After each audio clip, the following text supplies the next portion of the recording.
sini aku Jitia dan aku Keza. Di sini kita lagi sama salah satu lulusan psikologi UIN nih. Boleh dong Kak kenalin dulu. Oke, sebelumnya mungkin kalian udah nggak kenal aku ya. Masih kenal nggak sih? Aku enggak ya, gue banget ya. Kalian 25 ya? Iya. Aku 19, berarti berapa 6 tahun? Iya.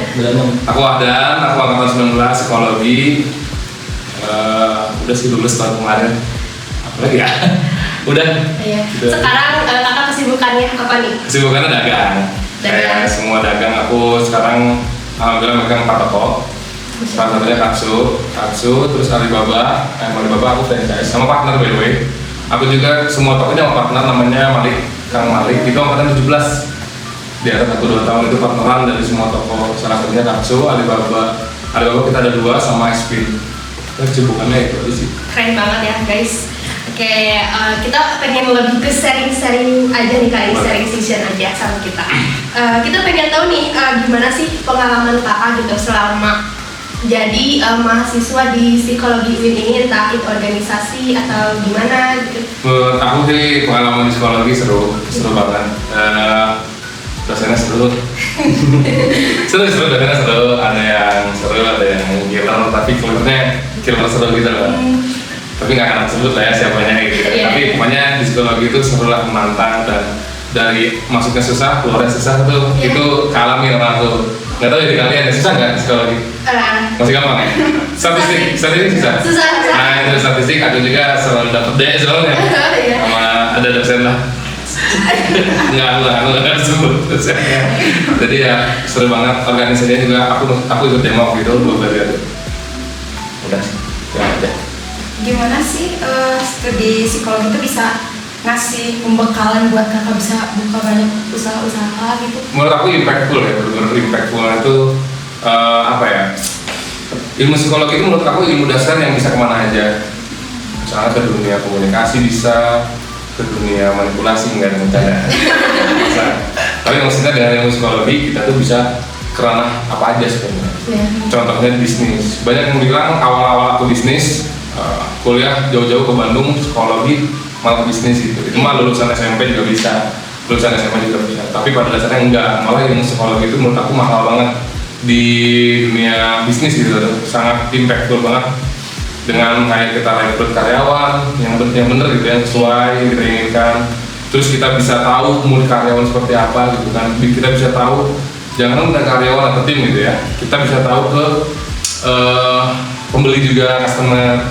Kita bisa apa ya, ngasih yang terbaik ke customer gitu dengan apa ya, nggak ngasih gojek jutek misalnya, atau ngasih yang terbaik lah buat customer. Itu sangat ilmu psikologi. Jadi impactful banget ya kak buat usaha ini.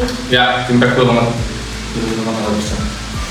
Boleh dong kita pengen tahu gitu kan sebagai mahasiswa juga gitu, mahasiswa psikologi yang masih awal-awal gitu, pengen tahu gitu saran, tips dan trik biar apa sih kita ngejalanin kuliah tuh lancar gitu atau gimana gitu. Kalau menurut aku ya, ini mungkin jawabannya sama kayak yang temen kalian juga ya. Aku lupa lagi namanya siapa. Pokoknya ada 3an deh, sama kayak kalian, 1 cowok 2 cewek. Menurut aku mah ngejalanin kuliah, ikutin apa yang kalian mau. Misalnya kalian maunya kita lihat ke depan ya, kalian pengen menjadi HR atau menjadi manajer HR. Nah, kalian kulitin terus tuh, belajar terus jadi HR seperti apa. Terus dari segi belajar ya, mendalami cara komunikasi juga gitu kan. Yang penting mah duit waktu dulu lah, menurut aku ya, aku pribadi. Kayak aku lah, kalau dulu aku motivasi bisnis itu sebenarnya bukan bisnisnya, tapi lebih ke uangnya.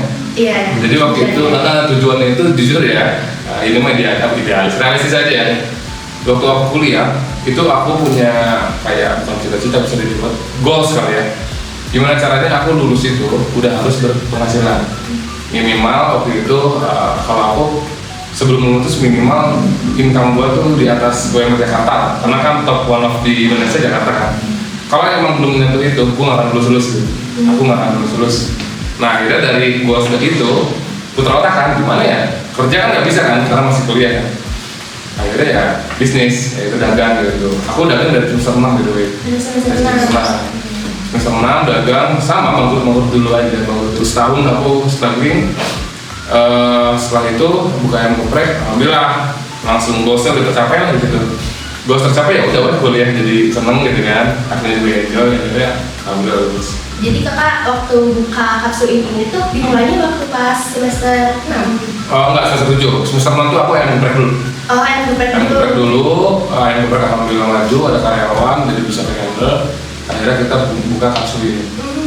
Dimulainya gimana nih kak? Kita pengen tahu bisa sampai sebesar ini gitu kan, Iya. buka cabang. Disclaimer dulu ya, by the way kan aku emang berdua ya sama Pak juga Iya. gitu kan. Jadi iseng awalnya, kita tuh sekosan, aku sama Pak tuh sekosan, sering ngobrol lah. Akhirnya pas dari sering ngobrol itu, kita satu visi gitu, ingin ya tadi pengen punya uang sih intinya gitu kan. Iya. Kalian juga sama kan pengen punya uang kan. Iya kak, benar. Kita iseng buka geprek, dari situ juga kita nggak sacrifice ya, kayak kita jual barang-barang yang kita punya gitu kan. Akhirnya dan ternyata punya maju. Ketika itu settle, nah kapsul ini nih story-nya itu adalah iseng yang bener-bener iseng banget. Jadi waktu itu keadaannya aku lagi lewat jalan sini pulang atau ya pengen motong lah ibaratnya ke sana gitu ke Cipadung. Ada satu ruko kosong di bawah tuh, yang di bawah sini ke bawah lagi ada satu ruko kosong yang dekat banget tembok yang kecil pokoknya. Yang jaga sanaan lagi yang di atas kali banget. Ada kosong tuh, ini lucu banget bikin di Jepangan di sini gitu, bikin kapsul di sini. Langsung calling partner, bro ada ini segala macam di konsep Jepang asik nih. Jadi emang dulu tuh Katsu itu cuma proyek iseng, yang itu tuh pengennya nggak rame gitu, karena pengen punya otentik aja, otentik Jepang. Karena dulu emang Katsu itu sekarang kan agak modern ya konsepnya. Dulu mah bener-bener Jepang banget, kayu-kayuannya, hidden gem, nah ya hidden gem. Terus kursinya juga cuma 4 kursi yang roda itu tuh yang sebelah cuma 4 doang, jadi dari nanti di depannya gitu loh. Jadi sambil makan sambil melihat yang masakin Katsu. Kita tuh nyata, iya open kitchen. Kita tuh emang dulu konsepnya cuma seseru-seruan doang. Katsu itu di sana. Nggak tahu kenapa malah rame gitu tuh. Kita masih mikirnya kalau emang kita nyari rame, nggak akan kita buka di situ. Bukannya paling di jalan atau nggak ke dalam lagi gitu kan, dari dekat kantin. Kita mah cuma iseng aja lah, kayak seru dulu makan Katsu.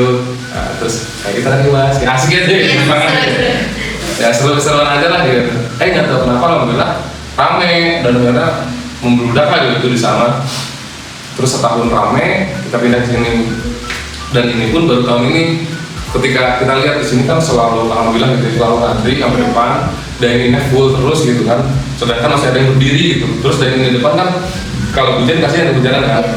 Kalau panasnya bener-bener mentereng gitu kan. Kayak ini dulu masih ada orang yang tidur di sini, ini kan kosan. Ini kan kamar kosan. Kalau kosan belum kosong, sikat aja kalau kita ya langsung tetek. Ini juga masih 70% lah. Ini tuh belum gini sih, 30% lagi kayak mungkin nanti terakhir ke kamar ya. Itu paling cerita di Katsu. Jadi mulainya dari keisengan gitu ya kak? Kalau Katsu ini emang iseng banget. Iya. Ada gak sih gitu kayak struggle gitu selama kakak ngejalanin bisnis ini tuh kayak gitu? Banyak, malah struggle-nya itu setelah Katsu ini kita sempat buka cabang Katsu di UPI. Nah, kesalahan pertama kita adalah ada pihak orang ketiga. Kita kan berdua ya, partner duaan, lancar, terus ada yang mau joinan di sana. Niatnya sih kita berdua aja gitu, tapi karena ada yang joinan, salahnya kita coba dulu deh gitu. Taunya ya banyak visi dan lain, banyak marahannya lah gitu. Kita cuma kuat setahun doang di Setiabudi UPI Setiabudi deket Detek. Itu juga udah rame banget itu, udah rame tapi karena beda visi kan, yang ada banyak marahannya terus gitu. Akhirnya udah deh kita les, nah itu salah satu trouble-nya. Setelah itu yaudahlah kita bukannya deket-deket aja. Akhirnya kita buka Alibaba yang depan tuh seberang Win ada Alibaba, sama di depan ada di atas ada ice cream. Boleh gak sih kan tadi udah tips and trick kayak nyiapin karir nih, pengen juga gitu kita tahu tips and trick dari kakak buat ngebangun usaha ini biar gimana gitu. Oke. Kalau menurut aku ya, karena entah ini moto atau gimana ya, dari basic dari diri aku ya tadi duit buat dulu aja, lakuin apa yang kalian pengen gitu. Aku pun di bisnis sama, karena dulu sama partner suka yang geprek dagang apa ya, yang geprek deh. Nah, nomor satu sih kalau bisnis tip dari aku ya, kalau emang nyari cuan itu bener-bener jangan lihat gengsi dulu. Kalau waktu aku dagang kayak geprek, wah itu bukan hinaan sih, itu omongannya dari tetangga. Aku kan asli Serang, Banten, bukan asli sini gitu. Banyak banget tetangga, temen SMA aku gitu, kayak jauh-jauh ke Bandung, mau jual ayam, kayak gitu. Hal kayak gitu lah yang menyebalkan tadi. selagi gue punya duit ya nggak apa-apa, yang masalah nggak sih gitu, daripada gengsi duluan gitu. Jadi kalau bisnis menurut aku hilangin dulu gengsinya, biarin kalian capek, biarin kalian kasarnya kotor gitu ya, biarin kalian kelihatan, ayo dong beli barang gua, ayo dong beli makanan gua atau baju atau apapun itulah, kalian bisa bisnis parfum, baju segala macam. Tawarin hilangin gengsi gitu, lagi dagang berduit ya kan. Biasanya ada orang kayak gitu kan, atau enggak ya udah kuliah aja kali, nggak usah dagang kayak gitu. Bahkan aku pun diomonginnya orang-orang terdekat waktu setiap aku pulang kampung ya. Jadi ya aku kan orangnya cuek ya, ya aku mau harus ngebuktiin gitu kayak enggak aja gitu. Akhirnya alhamdulillah sekarang udah mulai, sebenarnya aku juga belum bisa dikatakan sukses ya, tapi mungkin bisa dikatakan melampaui yang mereka yang awalnya remehin itu lah gitu. Itu tuh udah mulai. Jadi lebih ke do what you do aja. Do what you do aja sih, bener-bener. Jangan terpaksa, misal kalian sukanya di psikologi klinis, terus ngelihat aku di bisnis, kayaknya lebih enak bisnisnya. Jangan. Udah kalian suka klinis, udah klinis terus gitu. Kalau kalian suka di psikologi pendidikan gitu ya, pengen jadi BK atau pengen di ranah pendidikan gitu kan, terus ngeliat orang nih enaknya Pio gajinya segini, jangan. Bener-bener ngelakuin apa yang kalian suka aja gitu. Menurut aku itu lebih enjoy sih, lebih asik ngerjainnya gitu. Karena masalah rezeki mah beda lagi urusannya gitu. Itu sih kalau dari aku. Ada lagi? Kan katanya pernah buka di UPI juga, terus itu tutup. Tutup. Kan rame tuh. Apakah ada rencana nggak kedepannya untuk buka lagi? Ada. Sekarang kan by the way emang aku sama partner nih apa ya, bisa dikatakan kalau setiap ngobrol tuh ada aja ide yang muncul tang-tang gitu kan. Tinggal ide mana yang kita realisasikan dulu gitu. Pengen, cuman sekarang itu proyek terdekat itu kita pengen buka yang untuk proyek brand sendiri. Kan kalau Alibaba emang franchise kan. Jadi ya cuman nextnya pengen lagi kacin ke sana tapi tanpa si orang ketiga itu. Karena emang udah ada pasarnya ya. Bahkan di sini ada pasarnya. Ya alhamdulillah disukain mahasiswa. Iya, enak sih Kak, kita udah coba kebetulannya. Iya. Coba kita kali. Tidak apa-apa ya, coba kasuin teman-teman. Ada lagi Kak, pertanyaan dari Keja nih, apa dari kameramen? Mau nanya ke kakak? Iya, trik nih sama. Iya, sama kakak. Pengen nanya ini sih, kalau misalkan ada lagi kuliah terus tiba-tiba kayak down gitu, itu cara nyari momentum buat naik lagi gimana? Oke. Ini kita ngomongin kuliah ya. Kalau aku waktu itu ingetnya pas aku lagi malas kuliah, lagi ngedown, apalagi nilai jelek, harus ngulang dan lain-lain. Semoga kalian enggak ya. Iya. Aku percaya kalian kenal, enggak lah. Ingat lulus tuh enak kalau kayaknya kalau lulus beban hilang gitu. Daripada gua terpuruk gitu ya.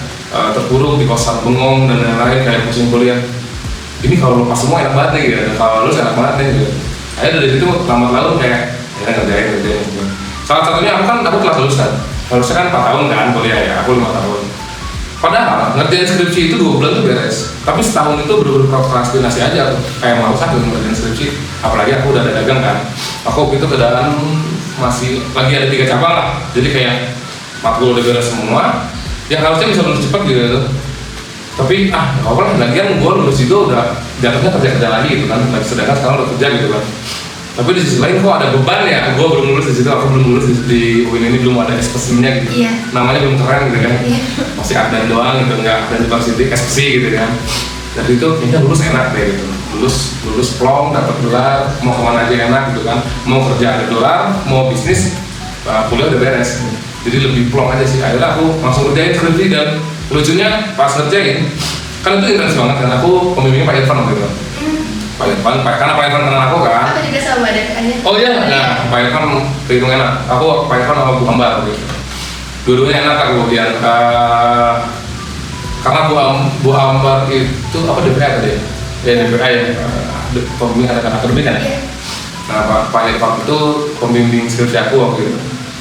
Kerjain, bahkan Pak Irfan sendiri gening cepat dikerjain gitu kan. Lalu pas udah mau cepet beres gitu kan.